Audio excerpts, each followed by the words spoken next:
almost exactly 2 years ago, I made a video when I was already involved in competitive Overwatch, and I thought through the issues that we as a game and as a community might be facing with Overwatch as an esport. And now that Overwatch League is here and we sort of have an idea what the future will look like and many things have been put in place, I thought it would be a good idea to sort of revisit that presentation and see how far we've come and what we maybe still have to do. This presentation was done mostly focused on the issues I saw. So this is not a holistic approach at explaining what makes an esport, but just the relationship between the issues Overwatch faced and what characteristics esports usually have. So, one of the big factors obviously always is player base and the conversion of players to viewers. Now, we have to say, at the moment, we're still quite bad at this. Because I believe the last report was that 35 million copies were sold. I'm obviously not quite sure how many of those were console. But overall, we have to say that we have one of the biggest games in the world. And we still don't quite know at this point how the viewership will shake out. But it seems like our conversion rate is still not at where it could be. Certainly not as bad as League of Legends in many ways. On their regular broadcasts as the LCS. The World Finals is a very different thing. As we hopefully also will see with Overwatch League in the finals. So conversion rate, player, viewer, obviously for the time being, and growing in esports is also a process. And I think it can only grow over the years. And then at some point it peaks out. But we're certainly still in the growing phase. So I'm not too concerned about this. But yes, this is still a concern to get players that bought the game, that might still be playing the game. And let's not forget, that is also a big issue, that it feels like we've heard very little about active player base in the media. And we've seen some stuff from Korea where the play rate in PC ranks went way down. And this is certainly concerning, because it's not just people who actually bought the game, but people who obviously still play the game. One of the big components is learning and being inspired by these great players in the respective esports. So if the player base is actually smaller, then yes, it will be increasingly hard to convert people to this. Though, obviously, it is quite possible to have a viewer base that isn't made up of players. And I think that is very true for CS. And that is also very true for League of Legends. Now, probably not a majority, but a substantial amount. So let's go to the next point. And that was obviously, I don't know if you guys remember, and for those that haven't been around, we've come a long way.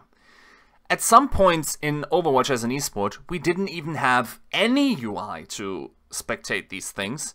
And we basically had no idea what was going on.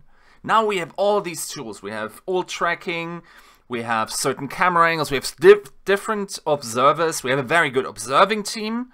We had this in Apex already. Keep in mind, this is 2 years ago. This was still, you know, a problem with still inexperienced observers largely doing it for passion in these weekly tournaments. But now it feels like we are slowly getting there where it gets more easy for viewers to absorb what is happening, and also the directors, especially Alchemist, that does all the in-game decisions making, which observer to pick and which story to follow. He seems to be coming into his own, and I've talked to him in the past, and he seems to have a very strict and well thought out idea how to tell the story of Overwatch. And so far, I think the general success and the community perception has certainly been improving. Though we have to say, yes, Overwatch is not inherently as good of an esports viewership experience as, for instance, a game like CS would be. In CS, you only rarely miss some kills, but at the same time, it feels like a much more inherently well-designed viewership experience. Most other esports probably aren't that much more easy to watch, or possibly even harder as a barrier of entry than Overwatch. So I'm quite convinced there. I hope we get more observer tools. This top-down view that they use in the Telestrator elements, obviously amazing. I hope we get to see more of that. And then for me, the next logical step would be to give people sort of like their own ability to follow certain players or get the map overview, or you know, just have a selection. And Snipe TV comes to mind, where they do it in CSGO. And if we had something like this in Overwatch, instantly, for instance, if MLG TV was to have that feature while Twitch TV doesn't, and now I think that ship is sadly sailed with a 2-year contract for Twitch TV, unless they are introducing new technology. I think we're kind of stuck with what we're having right now. I would have really loved if they got Snipe TV involved in that. Can't have it all, but so far we've definitely seen an improvement, and I think it can only get better in that regard. So, external attractions for the audience. At this time, keep in mind, we had no idea that localization was happening. And that is obviously one of the biggest pulls of the league now, right? So,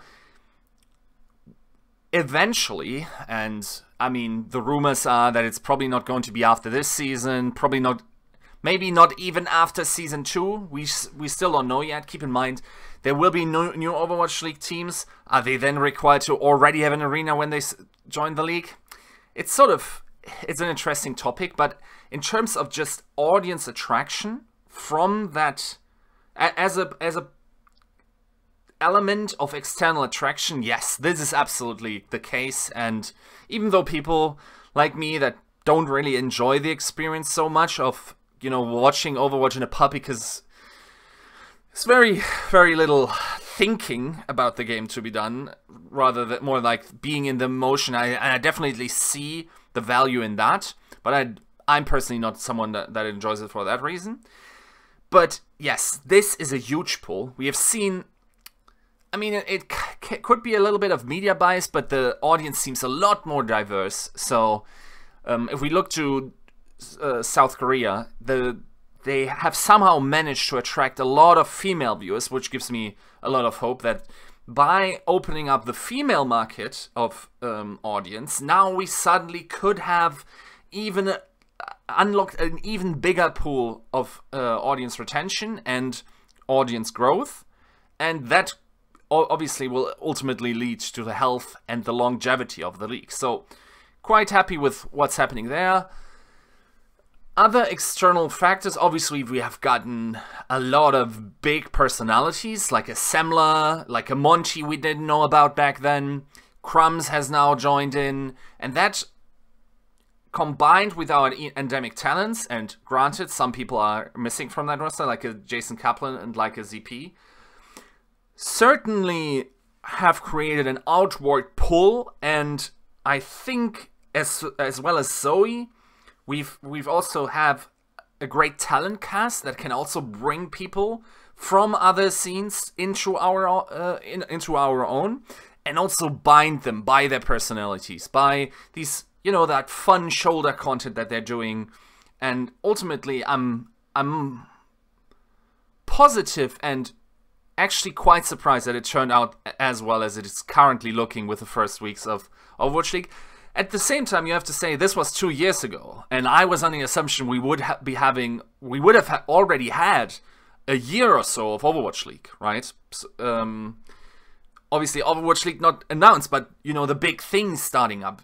I back then we all thought it was going to be bigger tournament circuits with MLG involved, with an ESL involved, DreamHacks. You know, we thought that they would be taking the approach of what CSGO is running. No, didn't happen that way. But at the same time, still pretty good how it turned out. And in terms of external extractions, obviously more will follow, and this will flourish and obviously explode once we actually arrive at the locations, because the turn up of fans at fan events in those local areas has already been pretty impressive, I have to say.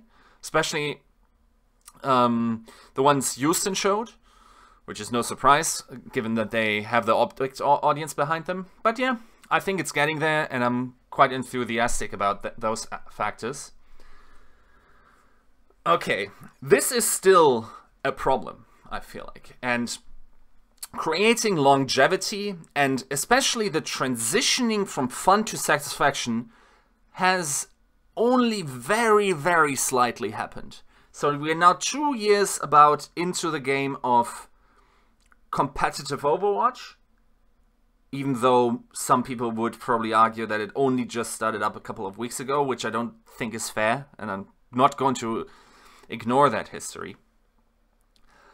But I will say that it has been a pretty agonizing experience in terms of engaging with the casual crowd. And symptoms we see this at is especially obviously the main subreddit that still doesn't really support esports content as much, still majorly is into the fun stuff.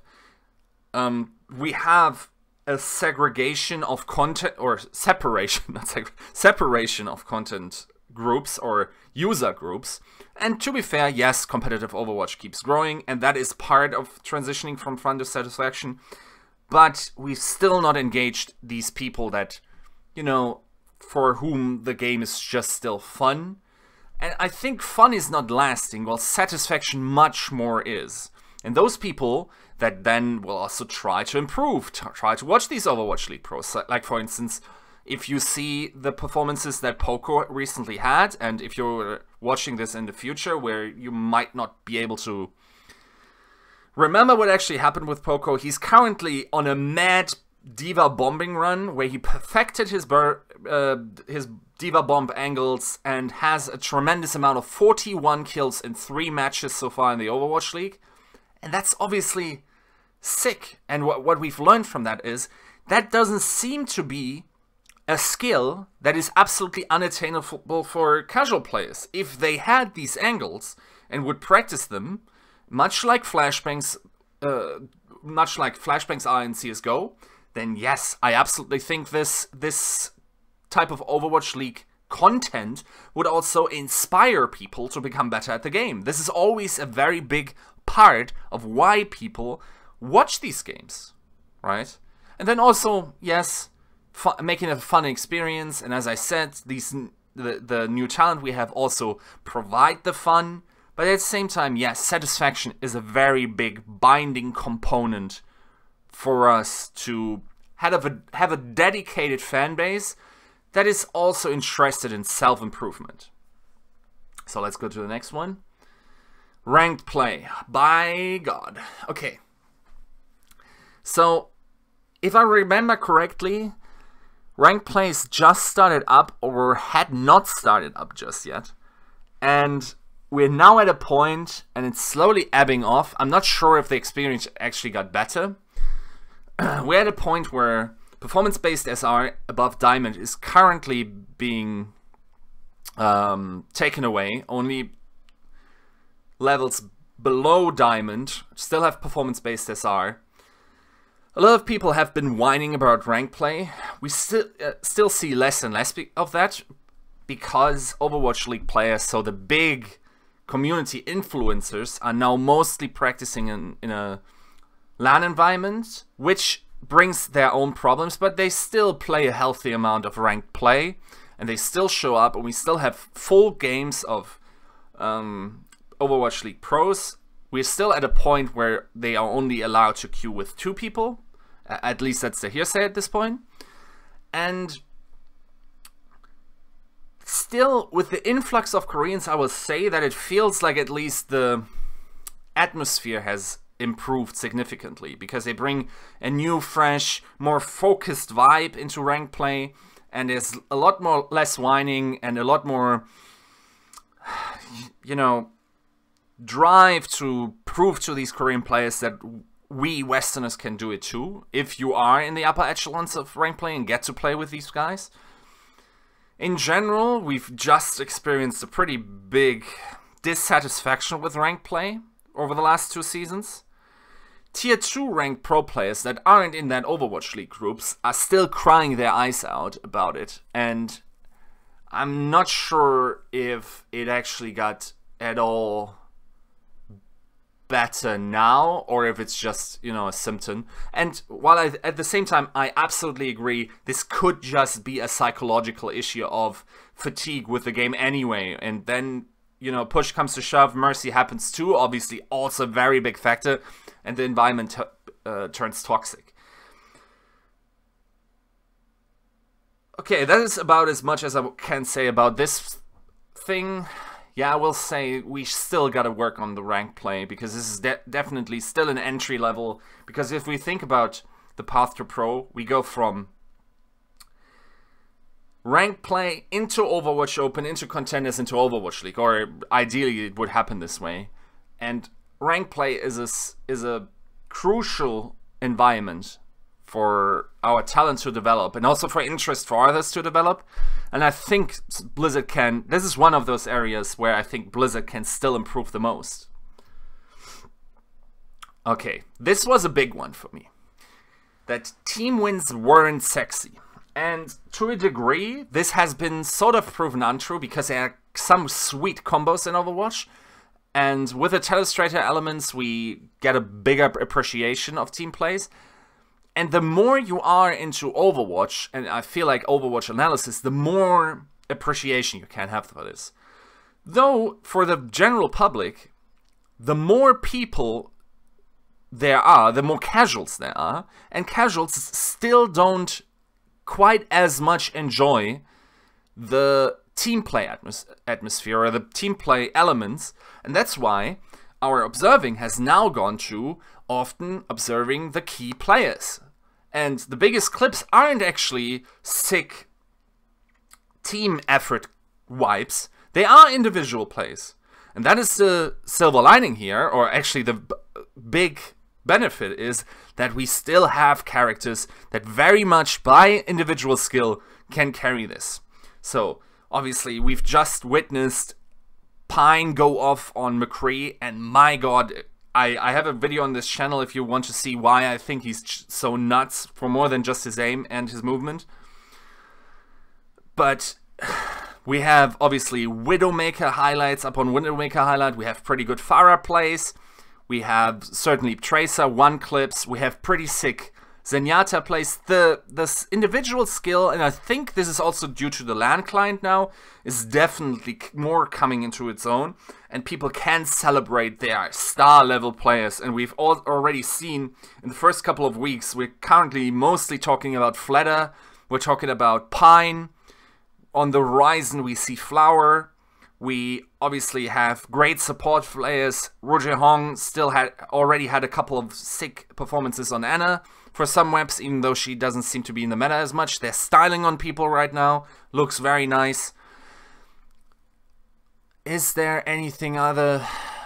Well, in terms of tanks, while they are very impactful, it's still, other than those diva bombs I mentioned earlier from Poco, it is still sort of hard to feel when a tank is really doing work most of the time. And that is obviously because aim is one of the most important components for the casual audience in order to appreciate skill, and that's certainly not the case for characters like Winston. So at this point I'd like to see individual tank play that is more than mostly outsmarting. Orisa is this a little bit, even though the mechanical components there are also limited. She's a little bit clunky.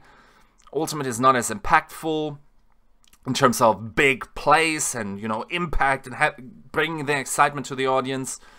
Headshots can be on her, but otherwise, like the real tank characters, the only elements where I can see this is in Roadhog with his right click and his hook, and then the diva bombs, obviously. Other than that, yeah, nothing comes to mind that's really sexy about tanks.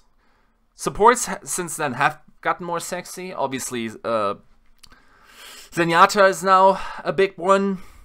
Anna was a big one, and while it sort of felt like she was obviously one of the more mechanically demanding supports, we've had great plays by, again, I have to mention Ru Jehong, who was probably the player of 2017. Definitely couldn't have seen that from the Mercy Lucio meta we had back then. But Mercy is back, and with that, sadly, comes a less sexy gameplay for the observer, and we almost don't see any first-person Mercy, and for good reason, right? So with a character around 90% playtime, to be this unsexy and really hated is a problem in itself, and a lot of pro players are not having fun. She has unfun mechanics in the sense that FPS players feel like the resurrect is cheap, and it certainly has opened up the meta a little bit, but at the same time, as a matter of individual skill, not as sexy, sadly. The DPS are mostly all super nice.